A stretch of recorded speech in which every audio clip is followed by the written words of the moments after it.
Hello everyone, this is Zeeebo and welcome to this AFK journey video. So I'm finally back from my short Lunar New Year festive celebration break. Good to be back, and in this video we're gonna make up for the lost content in the past few days. So today's Valka PSA usually comes before the unit drops on the global server, but I was just super swamped by all the Lunar New Year stuff to actually have the time to sit down and record. So in this video we're gonna run through Valka's before you commit. Okay, we're going to talk about my impression about Valka so far, and then talk about whether or not you should actually sort of commit to her immediately. So first of all, on the AFK stage pushing side, I don't think she's that important.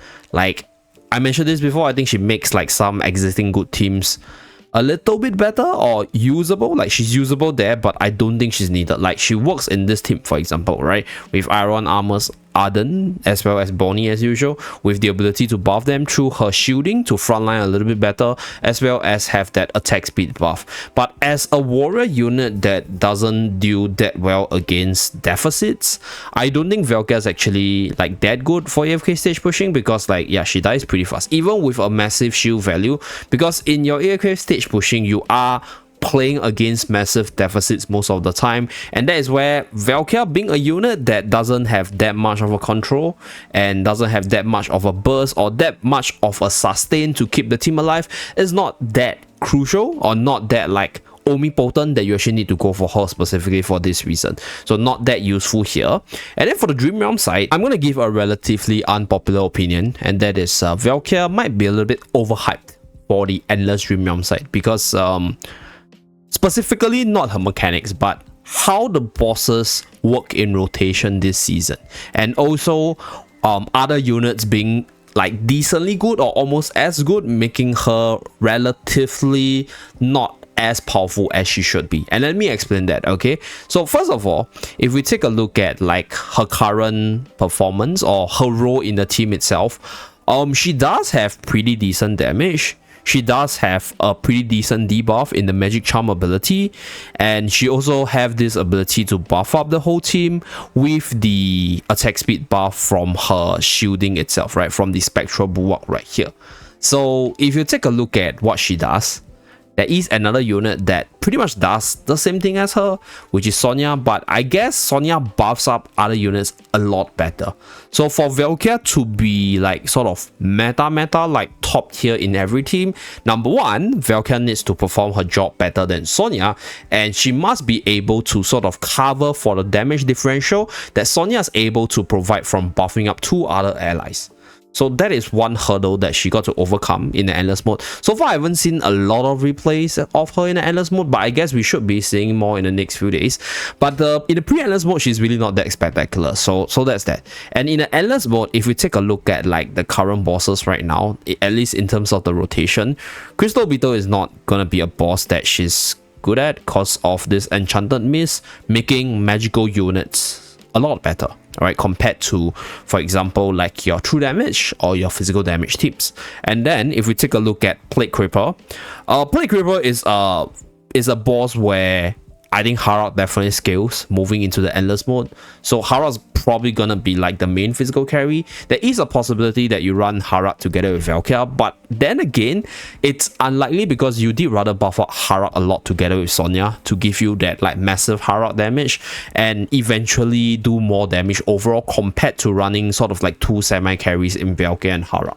So Plague Creeper side, I do think that Valka might see some use, but then Harald's probably going to be the main carry, and if I were to build a team, I'll probably build around Harald, for example, right? So for Chris Shellbrood, I'm not too sure like how good Valka will be. Neither am I too sure for Snow Swamper, but I think Snow Swamper is unlikely as well, because I don't think Valka actually has a kit that particularly bypass the silence mechanic for Snow Stomper, so I don't think she's going to be that good here as well, right? So this leaves her with like a few bosses like Lone Gaze, maybe Crazy Shellbrood, maybe Plague Creeper to be good at, because for Telesa's case, she can't attack Telesa, right? All melee unit sucks against this boss, so not good against this boss. And then for Illusia the Unveiler, I realized one mechanic about Illusia, and that is she literally reduces all damage types except physical damage, right? So all damage types includes true damage right here. So Valka's kit is true damage, so it gets reduced on Illusia, right? So that is one thing which I realized when I was testing her on like Illusion. I was thinking like, why is she so weak? Because she's a physical attacker, right?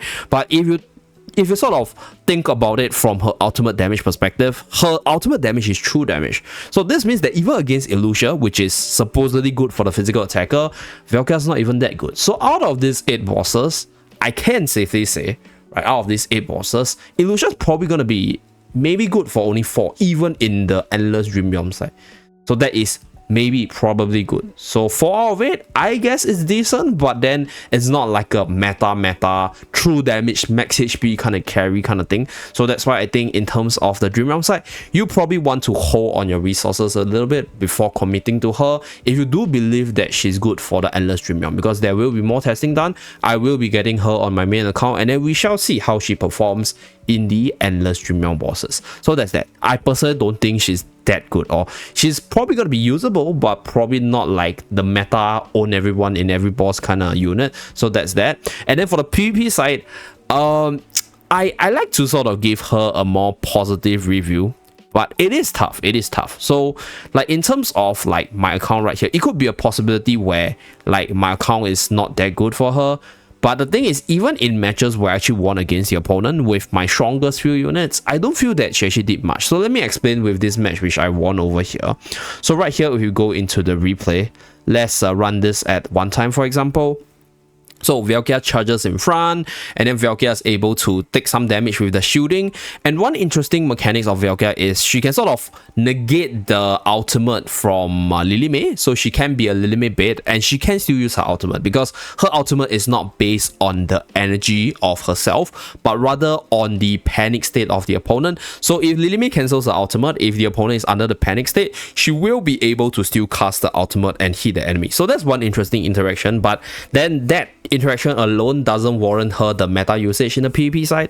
And on top of like this interesting mechanic, another thing that Valka has going for her is her ability to shift between the single target side as well as the AoE side. But I guess that's pretty much it going for her, right? Other than her shielding as well as the buffing itself, because for Valka's case, number 1, she actually doesn't have any ways to regenerate her shield. So once that initial layer of defensive protection is used up, she is quite vulnerable to being sniped down on the front line, and she doesn't actually have a targeting mechanic that chases after low HP units or chases after a specific units like Bonnie's targeting backline, or maybe certain assassins that goes after specific units, which makes her not even that good for assassin teams or specific target sniping teams in general. So that's why like in the PvP side, if you're using her, maybe you're probably using her for that shielding and buffing for your team, but then like I don't think she's like particularly hard hitting in the PvP side for her to even be warranted that like slotting into the team itself.